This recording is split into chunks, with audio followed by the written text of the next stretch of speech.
Welcome to Solving Proportions Review. Today we are going to solve and apply proportions. First, some terminology review. A proportion is an equation that states two fractions are equal. When we have a fraction equal to a fraction, we can use what we call the cross product property. So we have a fraction equals a fraction, we can cross multiply across the equal sign. So if we have A over B equals C over D, where the B and the D aren't zero, because you can't divide by zero, we do the cross products. And the cross products are A times D, and then we take B times C. When you notice this, when we take the cross products, we have our cross product equal to a cross product. Whenever we start with an equal sign, the equal sign cannot go away. So we must have an equal sign in our equation.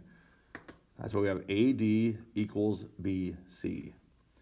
Doing the cross products property is a shortcut.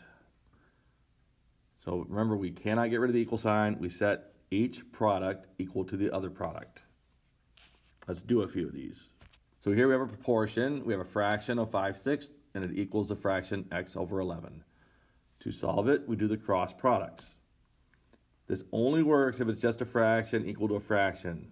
We can't have anything else added or subtracted outside of the fractions. What we do is we take the cross products. So we take 6 times x. We get 6x. We take 5 times 11. 5 times 11 is 55. Notice I have the product equal to the product. So 6x equals 55. To solve for the variable x, we undo whatever the operation is, and we have 6 times x. To undo it, we divide by 6. And we're going to leave these as improper fractions. So you can leave it as 55 over 6. And that is the solution. When you do the cross products, it doesn't matter which product you put on which side of the equal sign. When I do them, I usually put the variable, like I did here with the 6x, on the left side. You don't have to, but I think it makes it easier if you keep the variable on the left, if you have that option. Number 2, we're going to do the same thing. We have a fraction equal to a fraction. We do the cross products. We have 4 times c, which is 4c. We have 3 times 8, which is 24. We have a product equal to product, and now we have 4 times c. To undo the multiplication there, we divide out 4 from both sides. And I'll show you this 4's cancel, leaving just a c. 24 over 4 is 6. And 6 is our solution. We're going to do a few more of these, and then we'll do one word problem at the end. So now we have a little bit more in our fraction, but there's still fractions equal to fractions. We have x minus 3 over 5, which is a fraction, equal to 6 over 10. Same principle applies. We use the cross products property because we have a fraction equal to a fraction. We take 5 times 6, and we take x minus 3 times 10. I'm going to show a little more on this one. So we're taking the 10 and we're multiplying by x minus 3. I'm going to put the x minus 3 for now in parentheses. And we have 5 times 6 on the other side, which is 30. So we take our product equal to the other product. Now I'm going to distribute the 10 into the x minus 3. We get 10x, and then 10 times negative 3, which is negative 30, equals 30. Then we need to move the negative 30 away. So remember, if we want to, we can put the fence up, because now we are moving things across the equal sign. So I have to add 30 to move it across. So now I have 10x equals, and 30 plus 30 is 60. I now have 10 times x equals 60. I need to get away that 10 away from the x. So we have to undo it. We undo multiplication by division. So we divide both sides by 10. And we get x is 6. This is my solution. Number 4 is very similar. The only thing that's different is that we have 7 over x plus 9 equals 21 over 36. And we have x plus 9 in the denominator. but it is the same process. We take 7 times 36, we take 21 and x plus 9. Again, I'm going to show you all the steps. 21, we have x plus 9. And then we take 7 times 36. I would expect you to use a calculator on this. This is 252.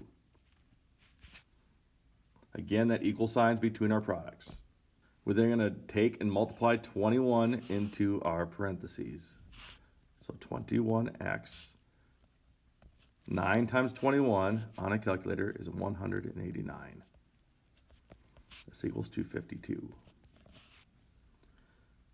We need to move things again to get the x by itself. So the first thing we're going to undo is any addition or subtraction. We have plus 189, so I'm going to subtract 189 to move it across the equal sign. So now we have 21x equals 252 minus 189 is 63. Then we have one last step. We have to get the x by itself. We have 21 times x. To undo that multiplication, we do the inverse operation, which is division. And we get x equals 3. This is my solution.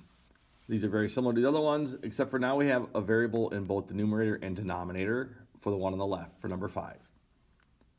We're going to do the same thing, though. We still have a fraction equal to a fraction. We take the cross product. So we have 8x times 2. 8x times 2, you take the 8 times 2, you get 16. The x comes along. And I'm going to write this other part out. We have 3, and we're multiplying it by 4x minus 2. So now we have 16x. 3 gets distributed. 3 times 4x is 12x. 3 times negative 2 is negative 6. If you want to, you can go right to this step right here without showing the step above it, if you understand how to get there. Otherwise, show all your work. Show every step. If you can get to here straight away, do it. Saves you work. Now we need to get all the x's on one side. I'm going to move all my x's to the left. It causes less work to do it this way on this problem. So I have minus 12x because I have to move it across this equal sign. We have to do the opposite operation. This is a positive 12x. We have to subtract 12x. You get 4x. We have the equal sign, and then this is canceled out, leaving minus 6. We need to get x all by itself. And right now we are multiplying by 4, so we're going to divide by 4. We have negative 6 over 4, but we always have to simplify fractions. Both 6 and 4 are even, or negative 6 and 4 are even. We can divide them by 2, and we get negative 3 halves. This is my solution, negative 3 halves. All right, we'll do the one on number 6.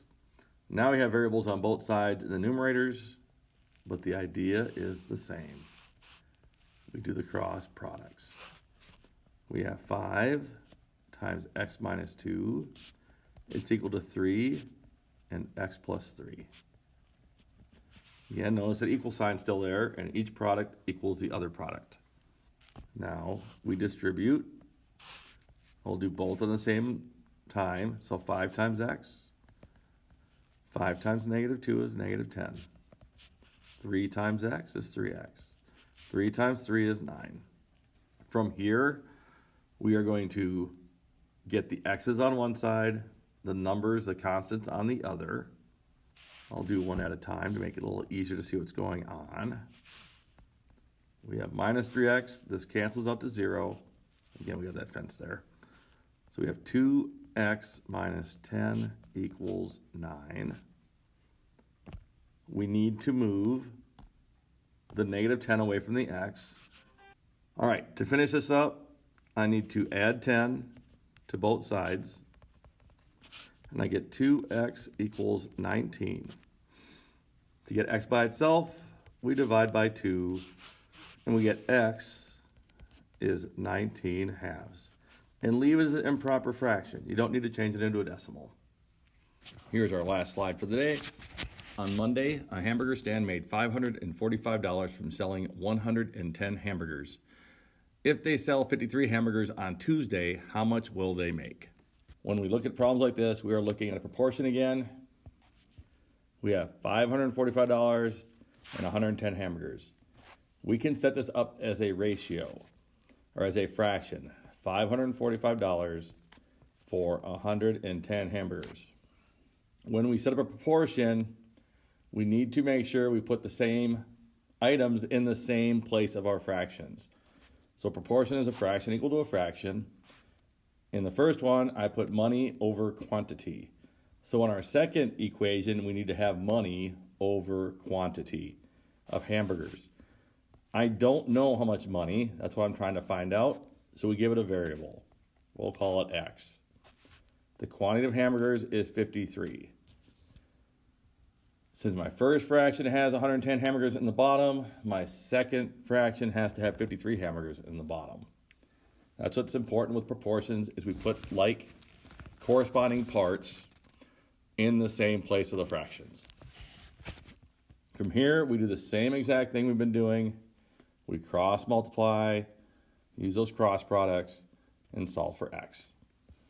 So here we have 110 times X and 545 times 53. So 110X. And when you multiply this together, the 53 and the 545, using a calculator, you get 28,885. We then divide out the 110 to get X by itself. And now our X, because this cancels, we're going to use our calculator again, and we're going to round to the nearest penny. $262.59 is what you get back.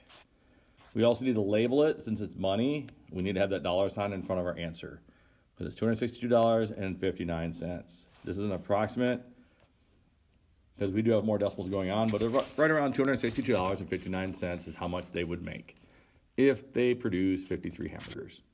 That is all for proportion review. The assignment again is a PDF on Schoology. Thank you for watching and have a nice day.